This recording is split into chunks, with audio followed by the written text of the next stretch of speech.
Welcome to Wander Mode, a podcast that wanders through topics such as entrepreneurship, traveling, and mamahood. As a teacher turned entrepreneur and a mama to one, I am sharing my tips and tricks to maintain harmony in a multifaceted life. Let's wander.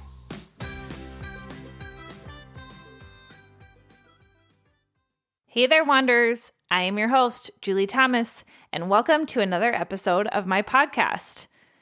Today, we're diving deep into the world of self-care and exploring the different seasons that come with it. Mood poisoning, anyone?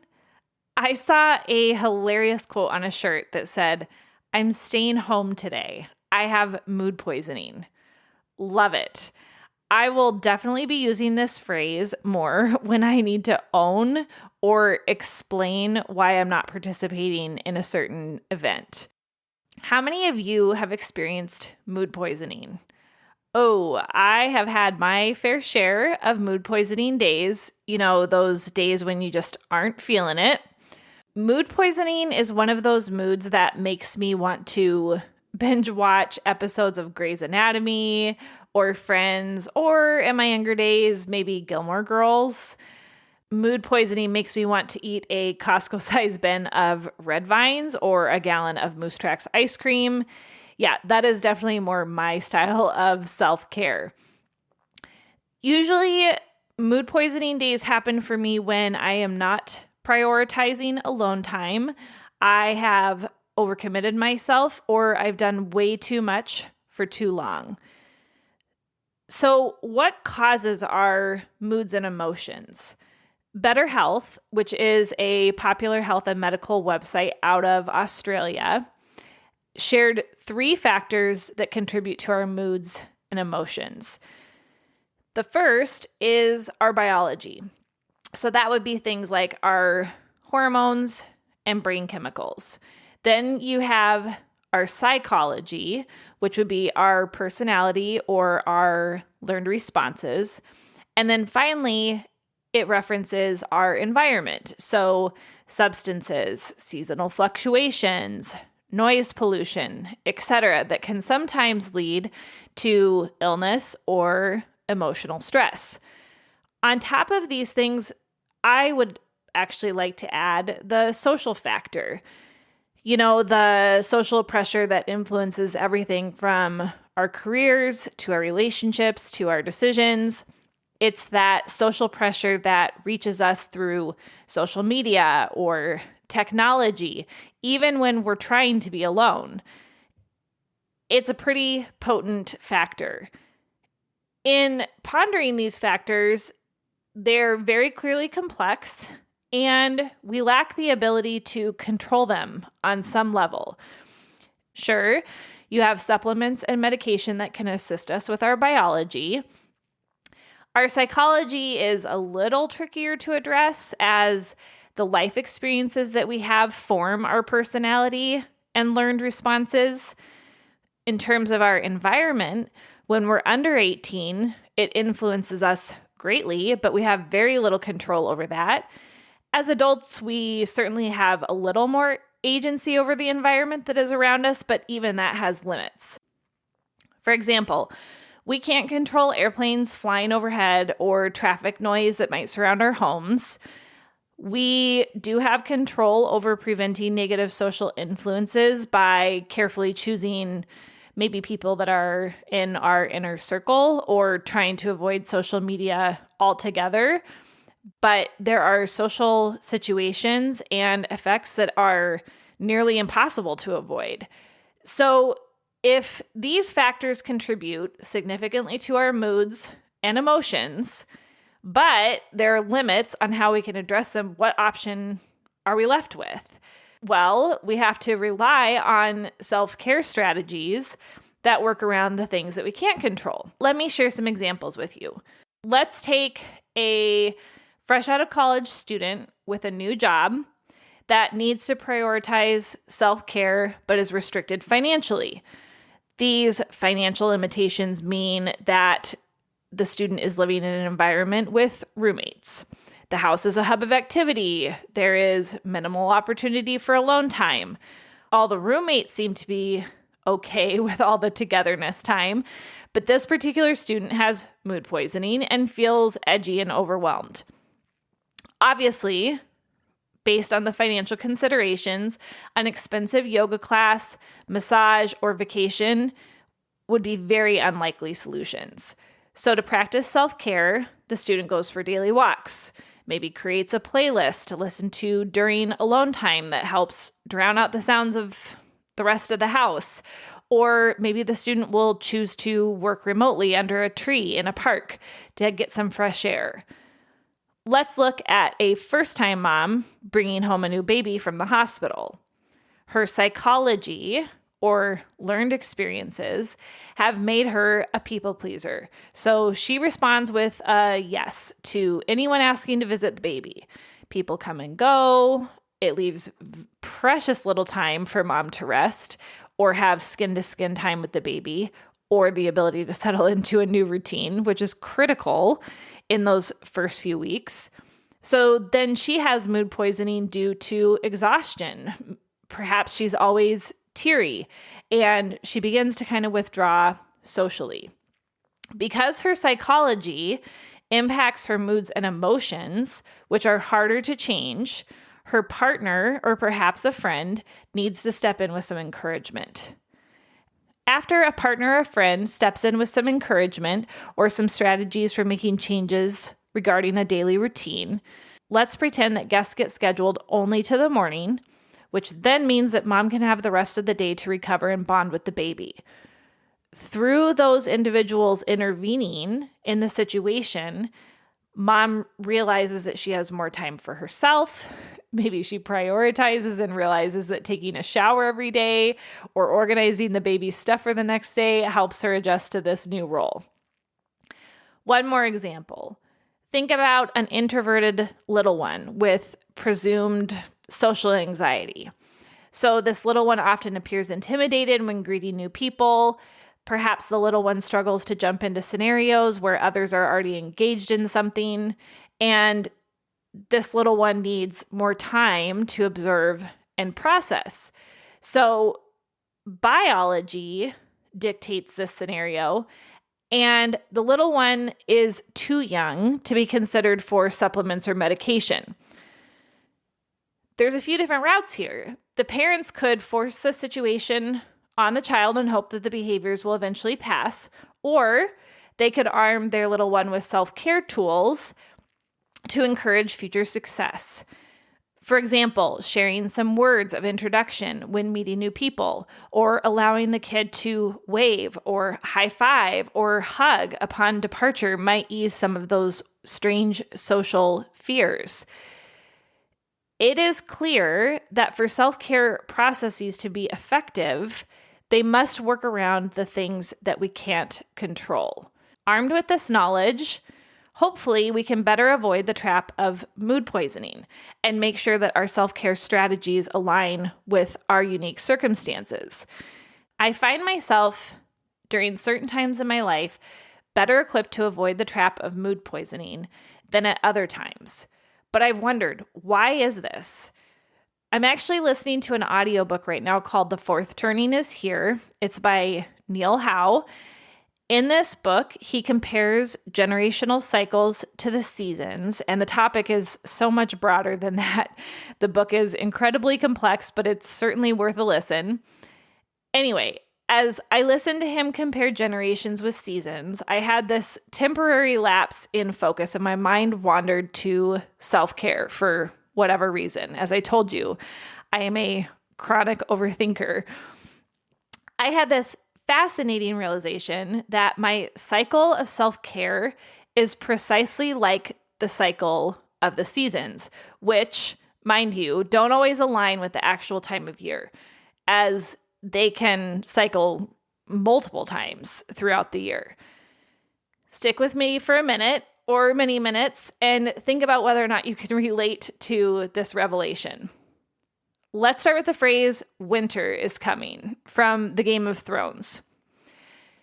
During the winter self-care season, I severely lack in taking care of myself. In full transparency, it's actually the season that I'm emerging from right now. I tend to stick indoors, both mentally and physically. I let work consume me. Personal struggles tend to make me overly reflective. I am introspective and I don't have the energy to give to family and friends. I feel my patience waning, anxieties creep in. I feel tired, but I push myself anyways. Too many commitments make me feel overscheduled. Others might describe me as frosty, pun intended. I do not prefer to exist in this season. If I could avoid it altogether, I would. And because I'm a naturally reflective person, I usually start to figure out what to let melt away. And that transitions me into my spring season of self-care. As the ice and snow disappear, I tentatively step onto the soft ground and I kind of contemplate a path ahead. For you Minnesotans, you know the kind of ground I'm talking about post-winter. It's that kind of surface that appears super solid, but then because it has absorbed so much water, your feet just sink like the instant you step on it. So in this season, I know that something needs to change. So I start seeking a path that inspires growth and joy and a love of life again. And these ideas begin to bloom about how to lift the weight of winter off of my shoulders. That might mean I am signing up for a class. It might mean I am prioritizing walks with friends, listening to meditations, or maybe I even disconnect temporarily from social media. I'm always a little cautious in this season, as too much change could mean the difference between me thriving or just sinking into the saturated ground.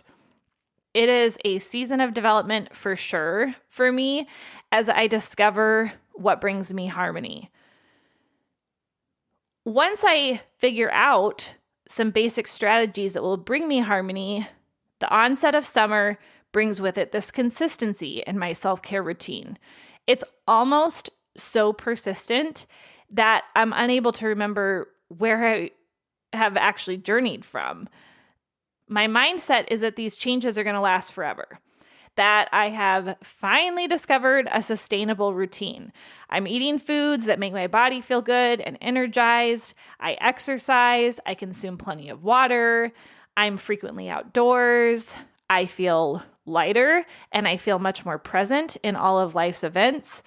Maybe I seek out time with others and it fills my cup, but I'm also giving myself permission to have a people break, as I know that I am an introverted extrovert. In more recent years, I'm actually coming to the understanding that I'm way more introverted than I think sometimes I give myself credit for. I, in this season, look to the future optimistically, and I really genuinely believe that these self-care opportunities are endless. But just as summer cannot remain forever in the physical world, my self-care transitions to the fall. And I harvest all of this summer self-care and my reserves are brimming. They're full. But then life gets to be busy again. I sacrifice a walk or two or three, and time begins to evade me when I'm on a swiping pattern on social media. I stay up too late. I am up too early. I start biting off more than I can chew. These reserves that I've built up start to dwindle, and then my positivity and energy begin to decay.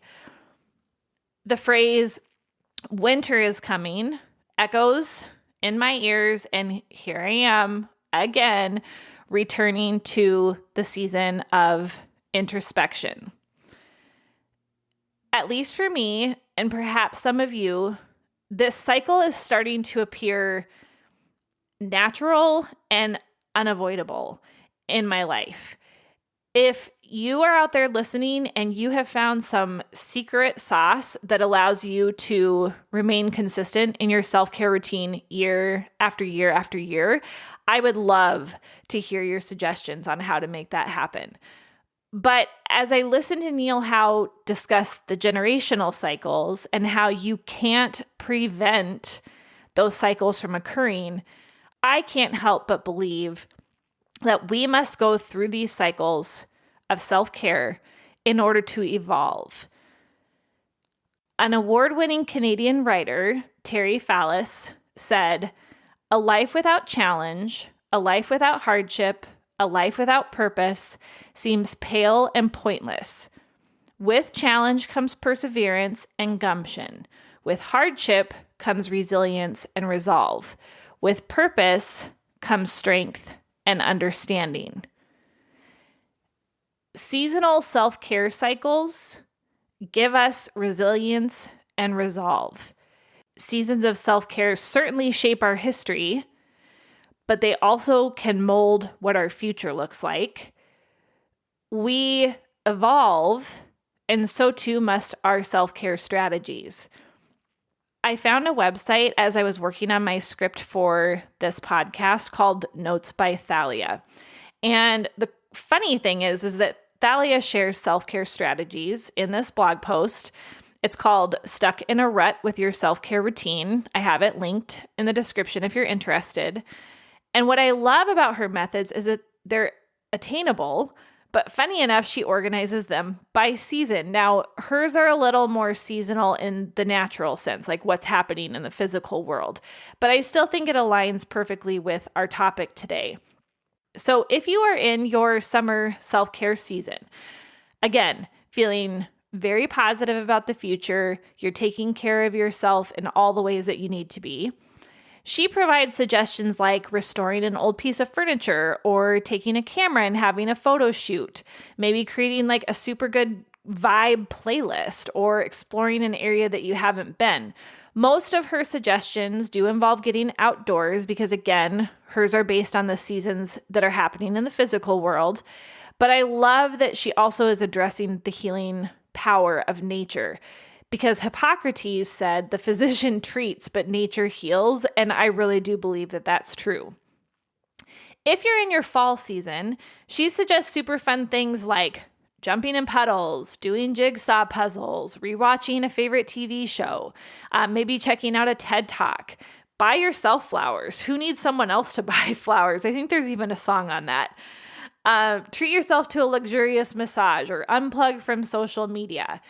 I really liked the suggestion of visiting an animal shelter and spending time with a furry friend. All of the suggestions that she gives for the fall tend to be a little less active and more about slowing down. But again, they're pretty fitting given the season when you're living off of your reserves from the summer, right? In the winter season of self-care, she suggests you could bake, you could do something you loved as a kid, watch a fire, watch a movie trilogy, listen to an acoustic playlist, take a hot bubble bath, write a bucket list. Loads of options there. And then finally in the spring, maybe decluttering a room or buying plants, taking a trip, doing something active or like trying to establish a new routine. So hopefully some of these strategies stuck out to you from Thalia. And again, they're tools that you can really use during any of the self-care seasons that you're in. Remember, these self-care seasons may follow typical seasonal changes, or you may find yourself in a different season of self-care than the season outside. Self-care is not an all or nothing. There are big things we can do. There are small things we can do. There are inexpensive and expensive solutions. But when you have mood poisoning next time, I'm very hopeful that this episode will pop into your mind and that first you can think about where do our moods and emotions come from, and you can process that a little bit and think about the things that you can control and the things that you can't control. And then maybe some of the strategies that I shared from that blog post will be strategies that help you get out of that mood poisoning phase, or it will help you step into a new season of self-care. I will leave you with this quote by Jericho Silvers, an author on mental health. "If you cannot find the best version of yourself yet, I wish you find the inspired version of yourself instead. The version of you that takes care of your body, eats healthy, sleeps well, and gets up in the morning not feeling tired anymore. The version of you that lives the day lovingly, because I bet that person looks beautiful." If you wandered to this point in the episode, thank you for listening to the Wander Mode podcast. Please leave a review and subscribe. You can follow me on Instagram and Facebook at WanderModeCo. Reach me by email at julie@wandermode.co. Until next time, wander on.